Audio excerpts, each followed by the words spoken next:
الحمد لله رب العالمين والصلاة والسلام على سيد الأنبياء والمرسلين أما بعد فأعوذ بالله من الشيطان الرجيم بسم الله الرحمن الرحيم الصلاة والسلام عليك يا رسول الله وعلى آلك وأصحابك يا حبيب الله الصلاة والسلام عليك يا نبي الله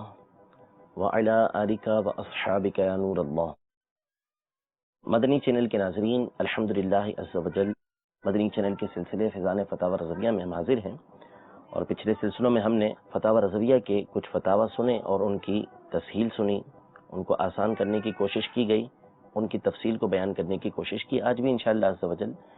کچھ فتاوی کو ذکر کریں گے اور اس کی تسہیل کی کوشش کی جائے گی انشاءاللہ۔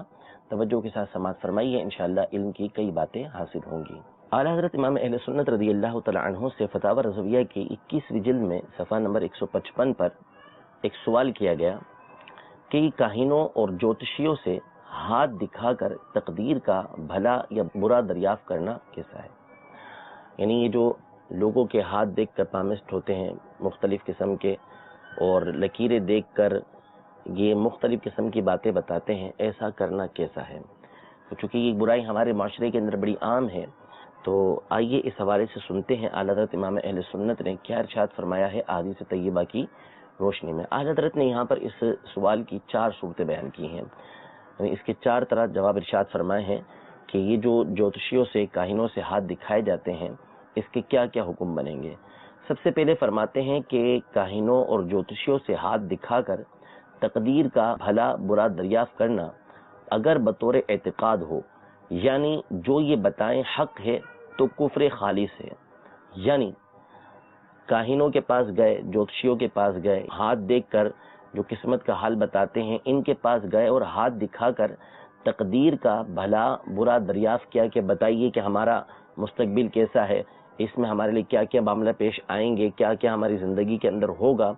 یہ بات اگر جا کے اس کو ہاتھ دکھا کر اس سے یہ بات معلوم کی تو اس کا حکم کیا ہوگا، ایسا دریافت کرنا کیسا ہے؟ یہ اگر بطور اعتقاد ہو، یعنی جو یہ بتا دیں وہ حق ہے، بالکل یہ جو کہیں گے ویسے کا ویسا ہی ہوگا، تو اعلیٰ حضرت فرماتے ہیں کہ ایسا اعتقاد رکھنا، یعنی اس کو ایسا حق قرار دے دینا، یہ کفر خالص ہے۔ اسی کو حدیث پاک میں ارشاد فرمایا، جامع ترمذی کی حدیث مبارکہ ہے، ارشاد فرمایا کہ فقد کفر بما نزل علی محمد صلی اللہ تعالی علیہ وسلم، یعنی ایسا شخص کہ جو اس طرح کے کاہنوں کے پاس جا کر، جوتشیوں کے پاس جا کر ہاتھ دکھا کر اپنا بھلا برا معلوم کرتا ہے اور جو وہ بتا دیں اس پر ایسا اعتقاد رکھتا ہے کہ جو انہوں نے کہا وہ حق اور سچ، اب ایسا ہی ہوگا، تو فرمایا کہ ایسا شخص، حدیث پاک کے مطابق فرمایا کہ ایسا شخص محمد صلی اللہ تعالی علیہ وآلہ وسلم پر جو کچھ نازل کیا گیا ہے اس کی تکفیر کرنے والا ہے، اس کو جھٹلانے والا ہے، یعنی وہ نبی کریم صلی اللہ تعالی علیہ وآلہ وسلم پر اتری ہوئی چیز کو نہ ماننے والا ہے۔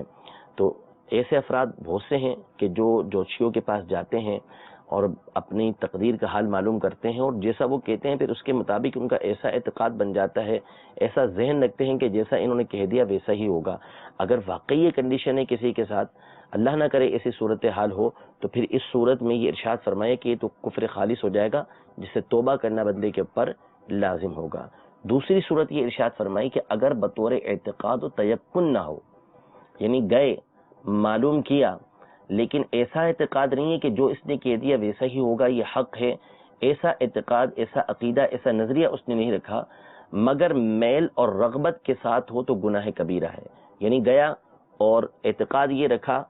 کہ یہ جو بتائے گا ہو سکتا ہے کہ ایسا ہی ہو، لیکن یہ ضروری نہیں ہے کہ ایسا ہی ہو، رغبت ہے اس کو کہ میں اس سے پوچھوں، یہ جو بتائے گا اس کو اس کے مطابق میں عمل کروں گا، یا جو یہ بتائے گا ویسا ہو سکتا ہے،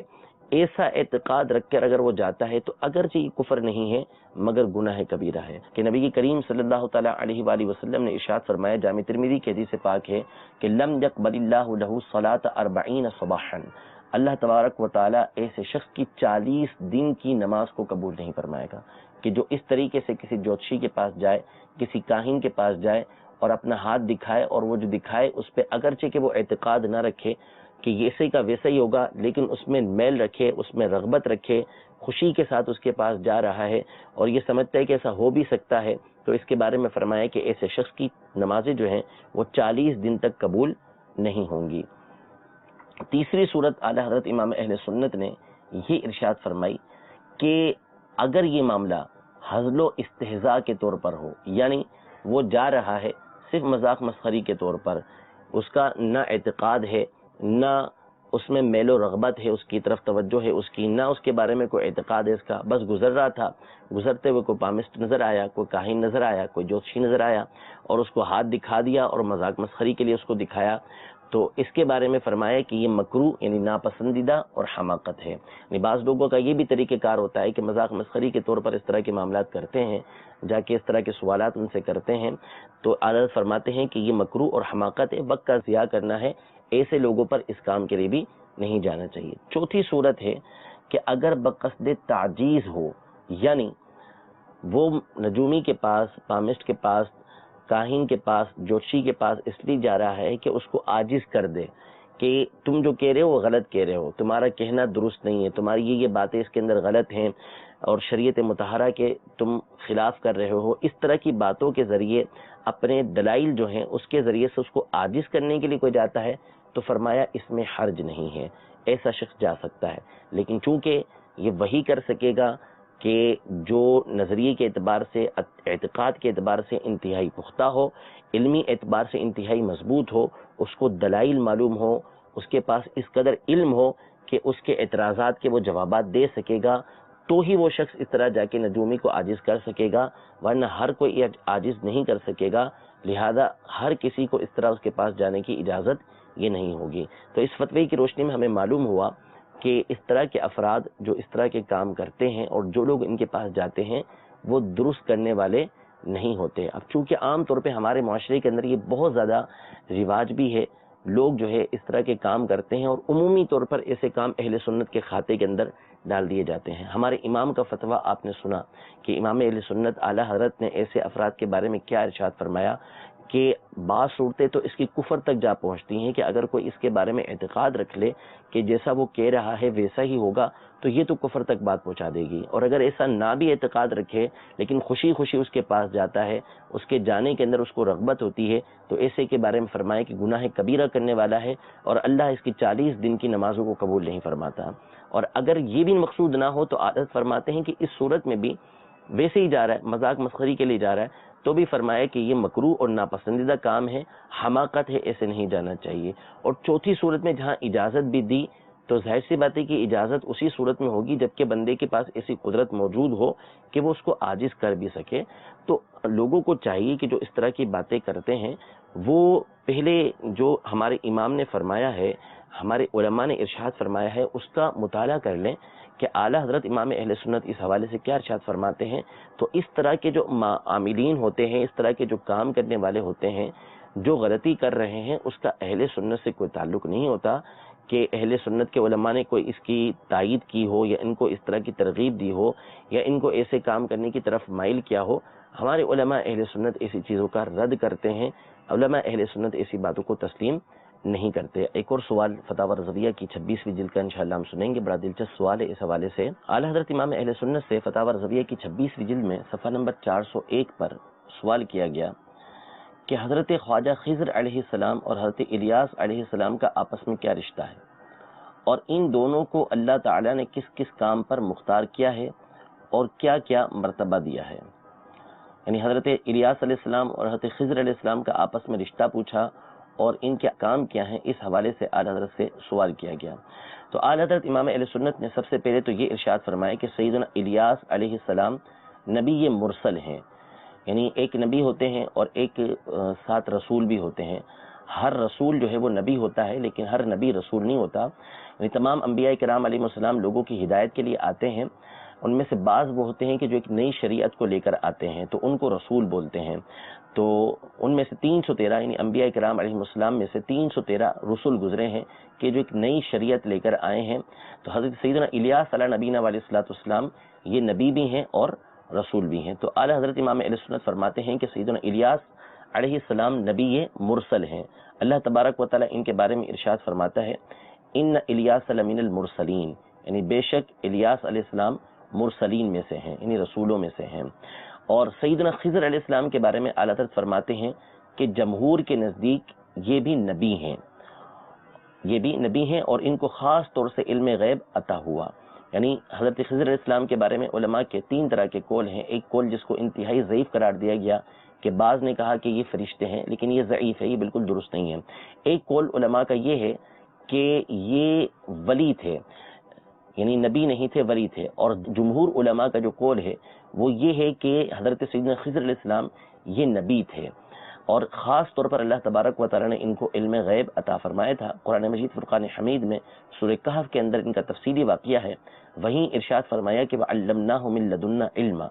اور ہم نے اسے اپنا علم لدنی عطا فرمایا. اس کے ضمن میں علماء نے یہ ارشاد فرمایا کہ ان کو اللہ تبارک و تعالیٰ نے علم غیب عطا فرمایا تھا. پھر اعلیٰ حضرت امام اہل سنت فرماتے ہیں کہ یہ دونوں حضرات ان 4 انبیاء میں سے ہیں جن کی وفات ابھی واقع ہی نہیں ہوئی. یعنی تمام انبیاء کرام علیہ السلام زندہ ہیں، لیکن ان کو بھی ایک لمحے کے لیے موت طاری ہوئی. لیکن یہ 4 انبیاء کرام علیہ السلام وہ ہیں کہ جن کو ابھی تک اصلاً وفات ہی نہیں آئی. ان میں سے 2 آسمان پر زندہ اٹھا لیے گئے اور 2 زمین پر تشریف فرما ہیں. 2 آسمان پر جو زندہ اٹھا لیے گئے وہ حضرت سیدنا ادریس علیہ السلام اور حضرت سیدنا عیسیٰ علیہ السلام ہیں، اور جو 2 زمین پر تشریف فرما ہیں یہ دونوں حضرت سیدنا خضر علیہ السلام اور حضرت سیدنا الیاس علیہ السلام ہیں. پھر اعلیٰ حضرت فرماتے ہیں کہ حضرت سیدنا خضر علیہ السلام یہ دریا سے متعلق جو معاملات ہوتے ہیں ان کو دیکھتے ہیں، اور حضرت سیدنا الیاس علیہ السلام خشکی کے معاملات کو ملاحظہ فرماتے ہیں. دونوں صاحبان حج کے لیے ہر سال تشریف لے کر آتے ہیں اور حج کرنے کے بعد آب زمزم شریف پیتے ہیں،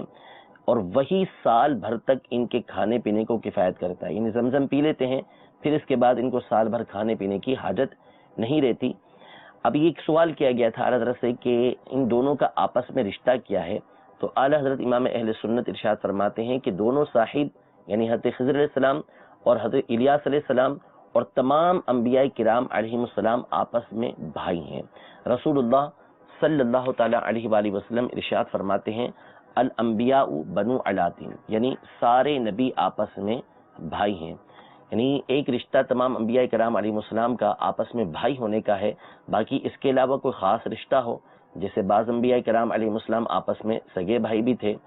مختلف قسم کے ان کے آپس میں رشتے رہے ہیں، تو کیا حضرت سیدنا الیاس علیہ السلام اور حضرت سیدنا خضر علیہ السلام کا بھی آپس میں ایسا کوئی رشتہ رہا؟ تو اس کے بارے میں اعلیٰ حضرت امام اہل سنت فرماتے ہیں کہ اس کے سوا ان دونوں صاحبوں کا کوئی اور رشتہ معلوم نہیں کہ ان کے درمیان کہ آیا کوئی اور رشتہ بھی موجود تھا. تو اعلیٰ حضرت فرماتے ہیں کہ ایسا میرے علم کے اندر نہیں ہے، میری نظر سے ایسی بات کوئی گزری نہیں ہے. تو معلوم ہوا کہ جب کسی بات کا علم نہ ہو تو اس کے بارے میں لا اعلم کہہ دینا، لا ادری کہہ دینا اور اپنے عدم علم کو ظاہر کر دینا، یہ ایک عالم ربانی کی شان ہوا کرتی ہے. معلوم نہ ہونے کی صورت میں ادھر ادھر کی بات نہیں کرنا چاہیے. اگر معلوم نہ ہو تو بندے کو اس بات کا اظہار کر دینا چاہیے. اعلیٰ حضرت نے کتنی ساری ہمیں علمی باتیں بیان فرمائی، مختلف اقوال علماء کے ذکر فرمائے، مختلف باتیں بیان فرمائی، لیکن جو بات بنیادی طور پہ پوچھی گئی تھی اس کا علم نہیں تھا تو اس کی وضاحت کر دی کہ ایسا رشتہ مجھے معلوم نہیں، یعنی میری نظر سے یہ بات گزری نہیں ہے. اللہ تبارک و تعالی ہم سب کو اعلیٰ حضرت امام اہل سنت کا فیضان نصیب فرمائے، فتاوی رضویہ کا فیضان نصیب فرمائے. آمین بجاہ النبی الامین صلی اللہ تعالی علیہ وآلہ وسلم.